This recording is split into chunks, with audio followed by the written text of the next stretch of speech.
Right, good afternoon, year one economists. Yeah, cheers for your participation this morning, people. This is your video for your twilight lesson for this afternoon, and it follows on from this morning. So a couple of hours ago, we looked at, what was it?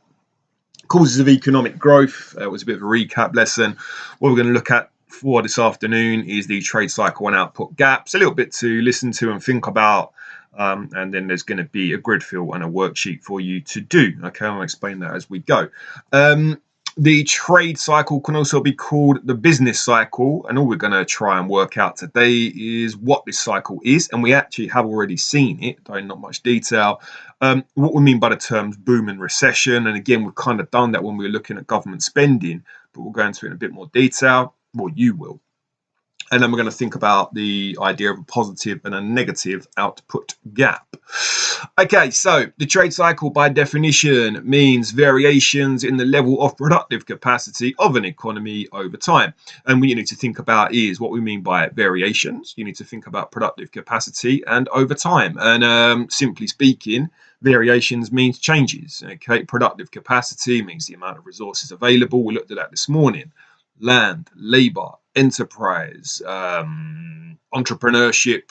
What was the other one? Land, labor, capital, obviously, and government intervention as well. And then over time, well, that's the debatable bit. And I'll show you a diagram which will try and explain over time. So there is your trade cycle diagram at the bottom of the screen. You've got real GDP on the y-axis, time on the x-axis, and then you've seen this before. You've got that wavy line, which is what the economy actually does. Boom is at the top, slump is at the bottom. Recession is the movement from boom to slump, and the recovery is the movement from slump to boom. Simple as that. I'll come back to that diagram in a second. So the trade cycle, by definition, the level of economic activity fluctuating over time is referred to as the trade cycle. Don't forget we're looking at GDP, and you should know what GDP is. And we said it this morning again, real GDP takes into account inflation. So if GDP growth is 5%, inflation is 2%, then real GDP growth will be 3%.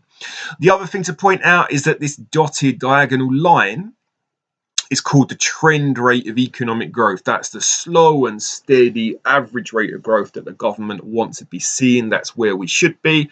And obviously when we boom, we're doing better than where we should be. When we slump, we're doing worse than where we should be. Okay.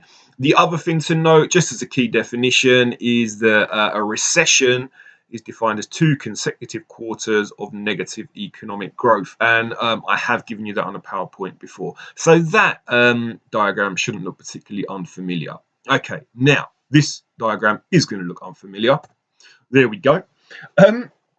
We just skirting back to what do we mean by over time? Okay, and at the moment on this diagram here, there's no real notion of what we mean by time. There are different theories about how long a trade cycle lasts for. Okay, and what we're talking about there is the time it takes to go from, say, boom to recession to slump to recovery to boom. Okay, so if you look at it, if you follow my mouse, how long does a trade cycle take to go from boom down to slump and then back up to boom? Okay, and there's a few kind of different theorists that put things forward. Now, if you do economics at university, you could spend whole modules at university looking at the timings of trade cycles and what the trade cycles are. But let me give you a quick indication. This isn't on the spec, but it is relevant. So you could argue, if we look at the Juglar cycles, Juglar being an economist, he suggests that, where are we? So the economy starts to recover in about 1950. It goes up, up, up, up, up, up, up, up, up. That will be about what, 1957? And then no, not even that. About 1953, and then it would go back to its slump in about 1957, back up until about 1960, 1961, and then back down to 1966. So if we think about it, 1950 to 1966 is 16 years. He is saying, Juglar, that the trade cycle takes about 8 years to complete. So if we go from 1950, we go up, up, up, up, up, we get to about 1954, and then we go down, down, down, down, down, back to the slump in about 1958, and then we go back up again. I can't bother to do the mental maths, but you get what I mean. So each trade cycle takes about 8 years to complete, from boom to slump back to boom. Okay, Kuznets is another trade cycle theorist, another economist, and he goes a bit deeper. He seems to believe that the general timing for a complete trade cycle run goes from, in this case, and I'm going from the start, 1950 to 1966. So whereas Juglar is saying that it takes 8 years to complete a full cycle, Kuznets is actually saying it takes 16 years. There's more of a time lag. There's more long-term factors in play of going from a boom to a slump back to a boom. But there's two other schools of thought about this. We've got supercycles and K-waves. The supercycle idea is that actually the trade cycle is a bit of a, how do you even put it, is a little bit inaccurate, that we can't quantify a complete trade cycle down, as Juglar and Kuznets do, to between 8 and 16 years. Supercycle theorists suggest that from boom to slump back to boom can take up to around 32 years. So the full trade cycle takes up to 32 years. So basically, a supercycle theorist would suggest that between 1950 and 2014, we actually only went through 2 complete trade cycles. Again, from boom to slump back to boom. But then we go even more crazy. Look at these K-wave economists, 1950 to 2014. That's 64 years. Those K-wave economists are saying that to go from a boom to a slump to a boom is taking 64 years. And it's a very different way of looking at the economy. And what we'll do is we'll try and kind of clarify a bit of that as we go through today. But what they're saying is, because of things we were talking about this morning, innovation, research and development, new technology, green technology, all that kind of stuff, it takes up to 64 years for the complete benefits of those things to be felt on the trade cycle. So you could argue that 2 super cycles make up 1 K-wave, all right? And we're going to talk about something called creative destruction, which also feeds in to this idea of the K-wave. As said, not on the spec, and generally speaking, to be honest with you, Juglar, if you think about Britain in the most recent recession, we went into recession in about 2008. We were kind of back out of it and into recovery by about 2012, 2013. So Juglar does seem to be the most accurate, but obviously not every kind of cycle of the trade cycle lasts for the same amount of time. And the K-wave is very much dependent upon technology and research and development and all that good stuff. Okay, so let's have a look at this. When we think about recessions, those 2 or more quarters of negative economic growth, there's 2 schools of thought about what a recession can do. Okay, hysteresis, a bit like hysterical, is recessions are terrible. Nothing good can come from a recession. Okay, so if you look at the definitions there, hysteresis means when an economy is disabled by a recession, there is a permanent loss of national output. We lose productive capacity. We have low levels of investment, lack of spending on machinery, and many business closures. We're going to have high rates of structural unemployment. Now, we'll do that in a few weeks' time. What we mean is people made unemployed, a bit like now, because of the state of the economy. Okay, so at the moment, coronavirus, people are being laid off left, right, and centre. And we are in a recession, we would argue that there is hysteresis going on. And what might happen is you might see a shrinking labour force. People may choose to leave the country, not that they can, but during the kind of Great Recession in 2008, people that lost their jobs simply thought, well, I'm going to go and move to Canada or whatever, get out and go and get myself a job over there. So hysteresis basically says that once a recession hits, it's hard to shake and the effects are long felt. Okay, so that would kind of argue, just going back one, with the Juglar and the Kuznets cycles, that, serious damage is done and it takes us quite a while to recover. But there's an alternative school of thought, creative destruction. It's a bit like Charles Darwin and survival of the fittest and evolution and all that. So, if you believe in creative destruction, you believe that recessions can cast a dark shadow, but a capitalist country will bounce back. It has to. This is a cycle. And what recessions will also do is that they'll prompt the emergence of new business models and an increase in startups. So what we mean by that is, if you think about it, before the 2008 financial crisis, looking at the banking sector, perhaps, all we had was the typical high street banks. And they were on the high street. You could pop into a Halifax, to a Barclays, to a Santander, to a Lloyd's, and you do your banking in that way. Maybe you might bank online, but they were all available. The 2008 recession proved that actually we didn't need this level of kind of face-to-face contact within banks. We didn't need to pop to the Ilford High Road, to the Hornchurch High Street, to pop into the local Barclays. And what we found was there was a number of startups in something called fintech, financial technology. So if any of you have got a Monzo, a Money's, a Starling card, anything like that, these new challenger banks, they came as a result of that 2008 recession. Their business model said, we don't need to be on the high street. All we need is an app and a card. And we need a few people working, well, quite a few people working, and we are a bank. Okay. And if you look at it now, I've got a Starling card, I've got a Monzo card, and I still have my traditional Barclays as well. But yeah, so the old banks died out, the high street died out, but the creative destruction, the destruction of those old banking business models was replaced by the creativity of Money's, of Starling, of Monzo, and all these other banks that are coming through now.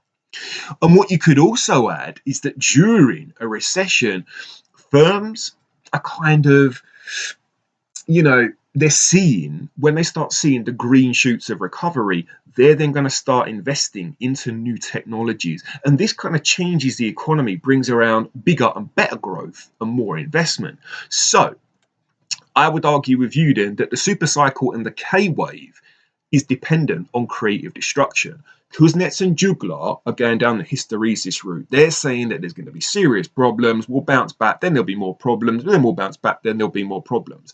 The super cycles are saying when things start to recover, the economy blows up. There'll be more innovation, more kind of research and development, and that will make the booms last for far longer. Because if you look at the length of the boom on the K wave, it starts in about 1976, and it doesn't start going downwards till about 1998 or so.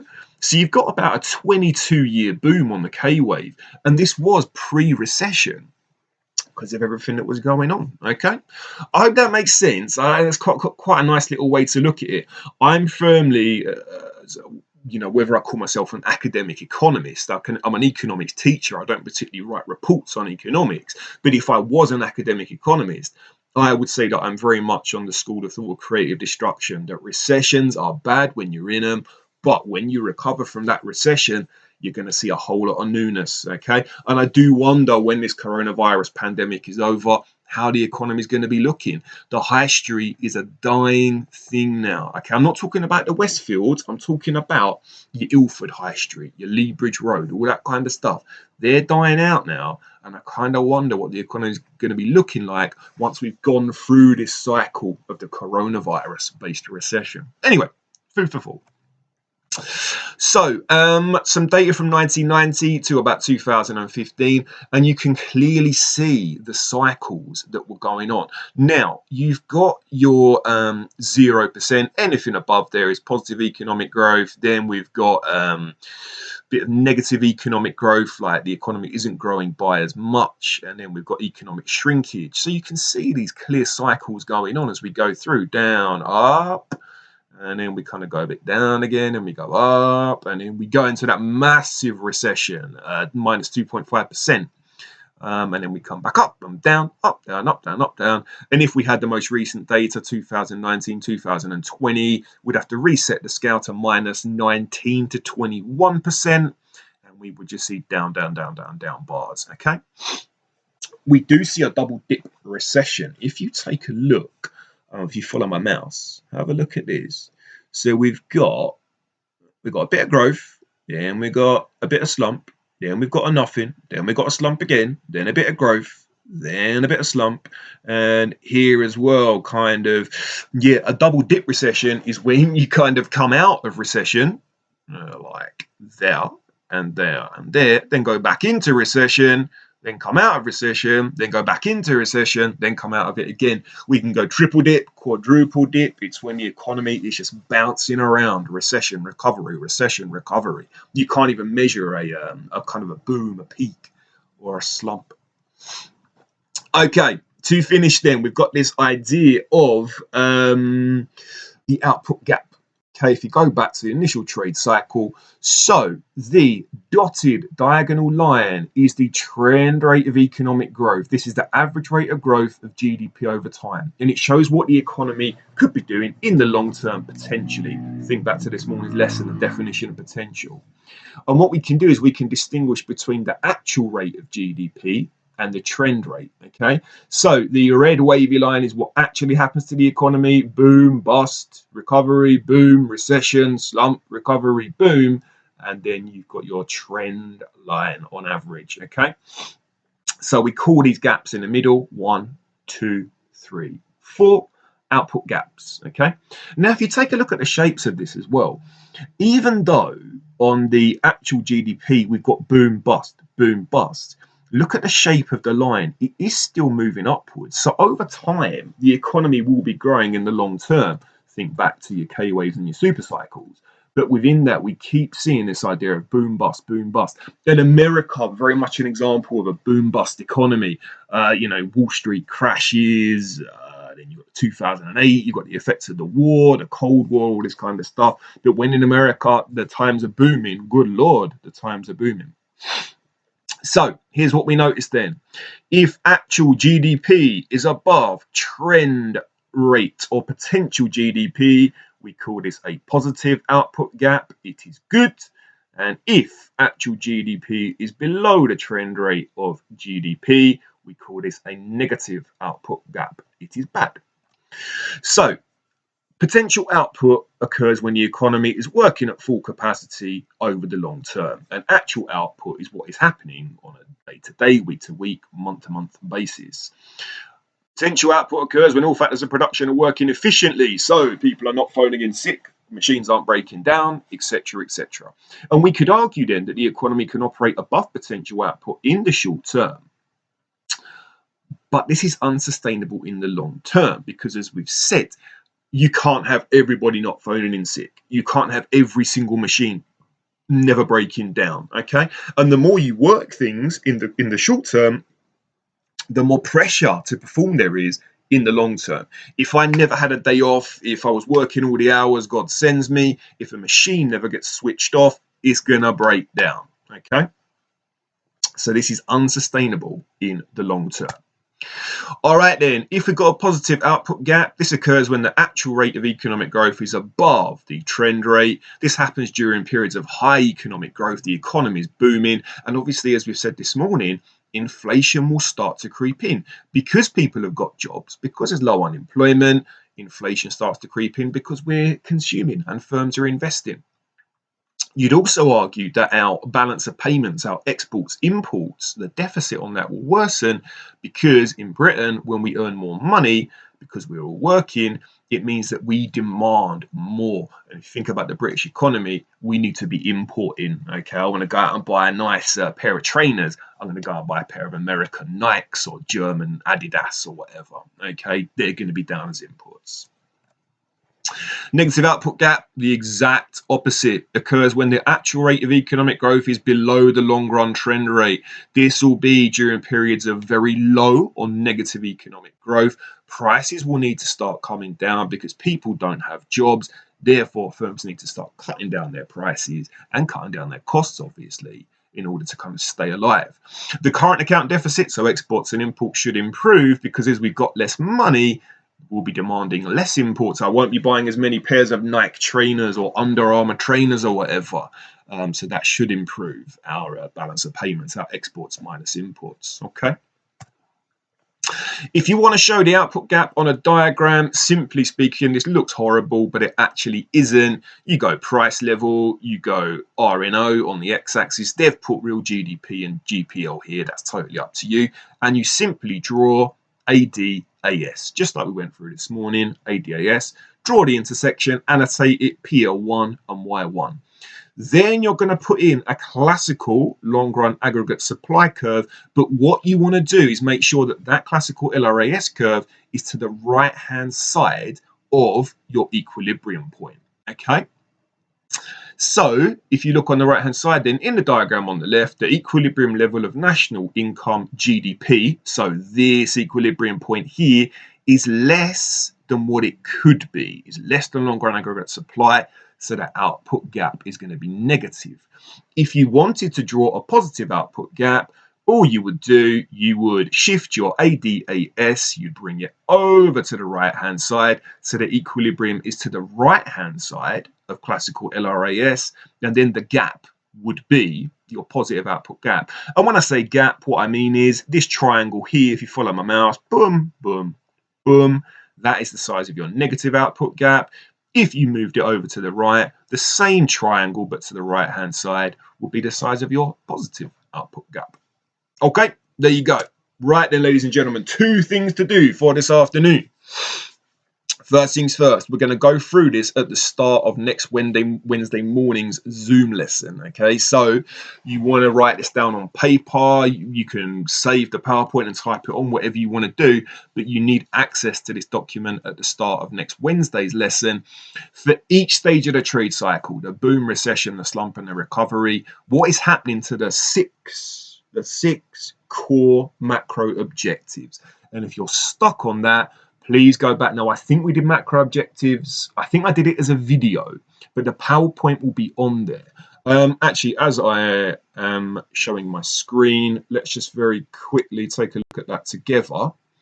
So if you're stuck on what the macro objectives are, you go to Google Classroom, go to your class, go to classwork, and you go down, down, down, and you're going to be looking for lesson number 8. Okay, if you look at lesson number 8 on the classwork tab, you look at the PowerPoint and you've got a whole PowerPoint there of the macro objectives. And I only need for this grid the first 6 done, the core objectives. I don't need the sub objectives. So the second slide of the PowerPoint with the kind of objectives 7, 8, 9, 10, 11, and 12, I don't need doing for this exercise. Okay. Then to finish things off, nice and easy, people, I'm going to set this as an assignment for you. Is basically just do this worksheet, all right? And it just kind of, it lets you think about the trade cycle in a bit more detail. I'll deadline this for 7:30. Obviously, the work I set this morning as well needs to come in. But ladies and gentlemen, that is pretty much it. A short and, I was going to say sweet lesson. I don't know if it was that sweet. I think the best part of the lesson is the stuff that's actually not on the spec, but that's me. Anyway, I'll be about. Any queries, concerns, hit me on email or on Classroom. If not, I'll see you next Wednesday. Get your work done, please. Have a good afternoon. Goodbye.